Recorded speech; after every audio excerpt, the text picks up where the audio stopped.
Bienvenue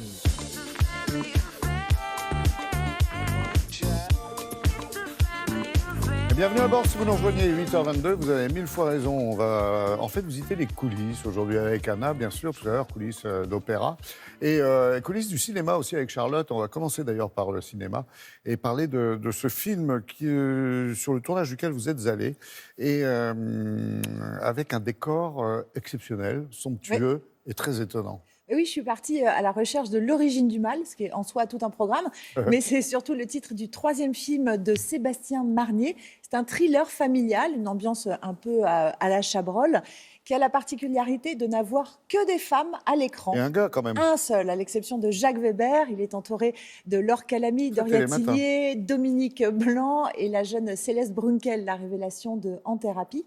Et alors, toute cette petite famille se retrouve dans une villa, mais alors c'est pas tout à fait une petite bicoque de bord de mer. Non, on la voit derrière vous. C'est une villa napoléonienne extrêmement impressionnante.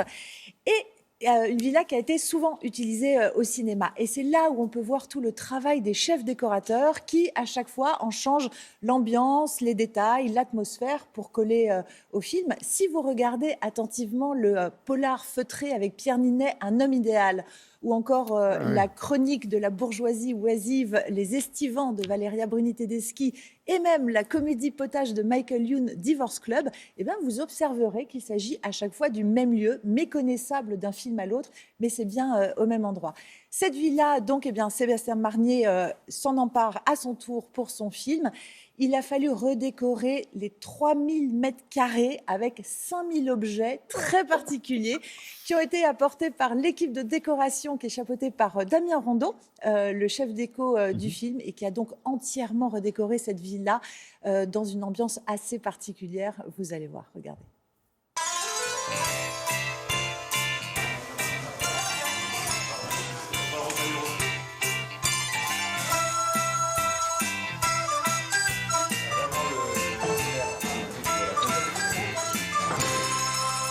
Action!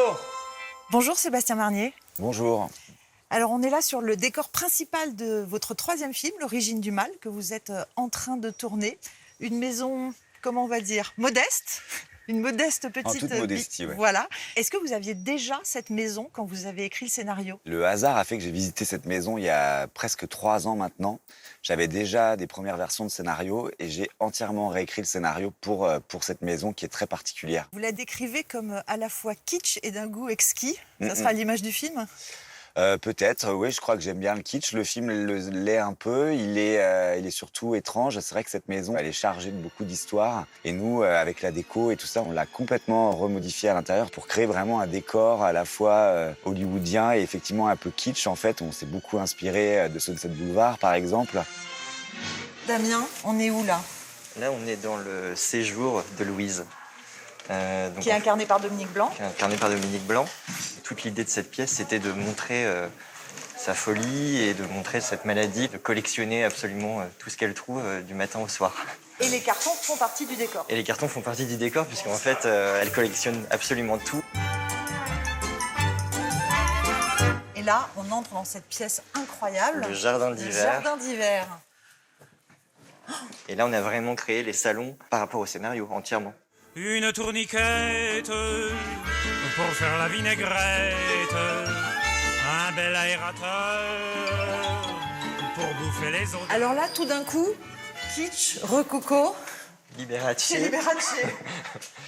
On est donc dans la chambre de la mère qui Exactement. accumule tous ces objets. On voit des perruques, des chapeaux. Du motif encore. La collaboration avec les costumes était intéressante pour ça, c'est qu'on savait qu'elle porterait du motif probablement léopard, et donc on a travaillé un peu là-dessus aussi, c'est-à-dire d'avoir des rappels et d'avoir des moments où les choses vont se superposer, se surimprimer. Non mais ce mur de cassette est complètement fou. Complètement fou. Donc ça, c'est vraiment une chose qui était très très précise au scénario. Il y avait cette accumulation de VHS qui était dans cette chambre et qui devait apparaître et qui a un rôle. Et que vous avez fait apparaître. Et qu'on a fait apparaître. Donc on a fait apparaître 3500 cassettes. En écrivant vous-même les étiquettes à la main. Exactement.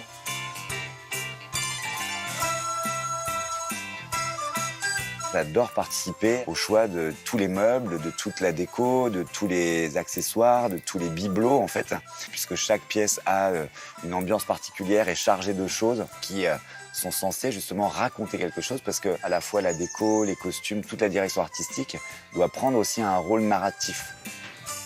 On passe à la suite alors.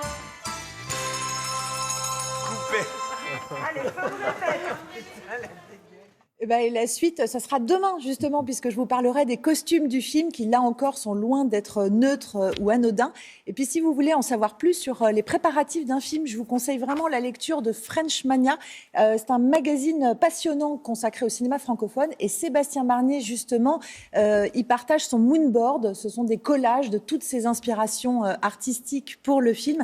C'est vraiment rare qu'un cinéaste partage sa petite cuisine interne de fabrication. Évidemment, ce qui est rare et précieux, c'est French Mania, je vous le recommande.